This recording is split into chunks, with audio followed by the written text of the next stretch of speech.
At first glance, these shots of Carl Sagan walking around the lost library of Alexandria might not look very impressive by today's standards. But hold on. How did they do this in 1980? And no, it's not the sodium vapor process made famous recently by Corridor Crew. You might think computer graphics, but at the time, that looked like this. And look how the camera moves and the perspective changes. Carl even walks behind pillars and casts shadows on an environment that was destroyed over 2,000 years ago. The secret was something called Magicam, a piece of lost Hollywood technology invented by one of the greatest VFX pioneers of all time. Cosmos was a wildly ambitious television series. 13 episodes crammed with the most advanced visual effects of the day and incredible, sometimes impossible locations. The Lost Library of Alexandria, the inside of a human brain, and the cosmic calendar. The entire history of the universe laid out across 12 months. But there was a problem. They did the math, and to film the cosmic calendar at a scale that would work on camera, the set would have covered 25 acres.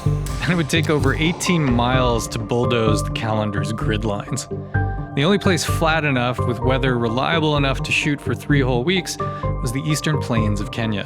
They thought about squeezing it down to about 400 feet, but after scouting a military base, an abandoned highway, and an old internment camp, the logistics just wouldn't work. It would have to be some kind of visual effect. One of the biggest names in VFX was Douglas Trumbull.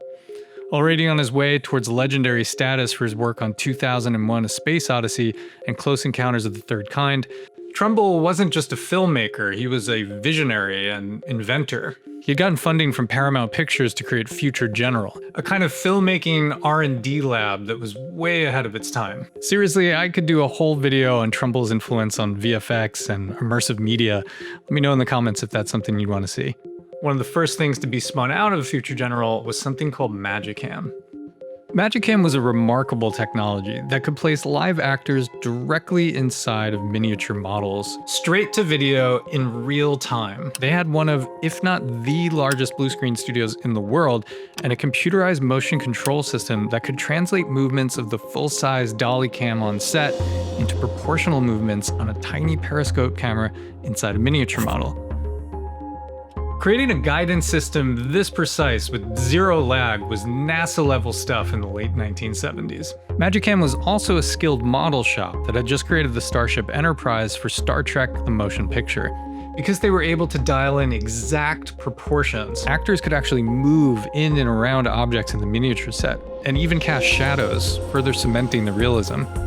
Unlike the static blue screen shots you'd see on the local news, Magicam could move through a set, craning and dollying to follow the action as if it were a real location. And because this was video, the director could preview the finished shot in real time.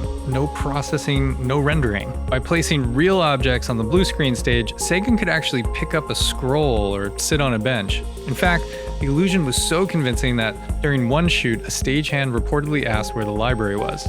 He wanted to go visit it, and had no idea he was looking at a model on a table. These environments were more than just backdrops, they were part of the scientific storytelling. And sometimes that meant visualizing places that no human had ever actually seen. Like the inside of a living brain. There were micrographs of tiny neural clusters, but nothing showing the entire network. How do you even sculpt something like that? Oh! Root vegetables. They made resin casts of rhubarb roots to form a tangle of neurons and brought it alive with pulses of light racing through the network, a storm of electrical impulses, a visualization of thought itself. The cosmic calendar, now far more feasible than a 25-acre field, still had its own problems. All of recorded human history compresses into the last few seconds of December 31st. On the full calendar, a strip barely 5 inches by 10. In the end, they built several different scale models, one focusing on the entire calendar, another to represent just the last few months, and for the rest, good old-fashioned matte paintings. In Trumbull's own words, Paramount executives at the time saw no future in the future of movies, and the Magicam, like the Library of Alexandria itself, was lost to time. But its core idea of filming actors in real-time virtual environments lives on today, like in the LED volume used to create The Mandalorian.